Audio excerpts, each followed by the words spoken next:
முந்தி காலில் பார்த்தீங்கன்னா ஒரு வீட்லேயும் வடிச்ச கஞ்சி ஊற்றும் தெரியுமா உங்களுக்கு, ஆமா, வச்சு அதை எடுத்துட்டு மாட்டுக்கு வைப்போம் நம்ம. ம், அந்த சோறை சாப்பிட்டோம். ம், அன்னைக்கு சுகர் இருந்துச்சா?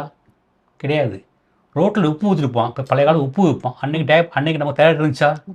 தைராய்டே கிடையாது. இதெல்லாம் எப்போ மாறுனுச்சோ அப்புறம் பார்த்தா பிளாஸ்டிக். நம்ம பிளாஸ்டிக் யூஸ் பண்ண கிடையாது, நமக்கு ம், யாரும் கேன்சரே கிடையாது. ம். இப்போ என்ன பண்ணுறோம்? நிறைய பிளாஸ்டிக் யூஸ் பண்ணுறோம். எல்லாமே பிளாஸ்டிக் கேன்சர். தான். ம், ஒரு வீட்டில் உள்ள பொருட்கள்லேயே தப்பு நிறைய நடக்குது வீட்டிலேயே. அதுதான் எல்லா நோய்களுக்கு காரணமே. ஃப்ரிட்ஜ் யூஸ் பண்ணக்கூட நான் சொன்னால் கேட்க மாட்டாங்க.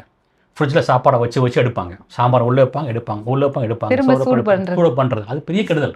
ம். சுகருக்கு இதெல்லாம் ஒரு காரணம். இதெல்லாம் மைக்ரோவேவ் யூஸ் ம். பண்ணக்கூடாது. அது சூடு பண்ணக்கூடாது மைக்ரோவேவில். அலுமினியம் பாத்திரம், அலுமினியம் குக்கர் யூஸ் பண்ணக்கூடாது. நம்ம எல்லாம் பண்ணிகிட்டு இருக்கோம் இப்போது. எல்லாமே நம்ம முறை தவறி செய்கிறோம். நம்ம ம். மாறி மாறி பண்ணுறோம். அதனால தான் நோய்கள் பெருகி போச்சு. இப்போ நோய்களின் கழிவுகளின் தேக்கம் தான் நோய் உடம்புல. ஏன் கழிவுகள் உருவாகுது? ம். நம்ம பண்ணுற வேலைகள் அப்படி இருக்குது நமக்கு.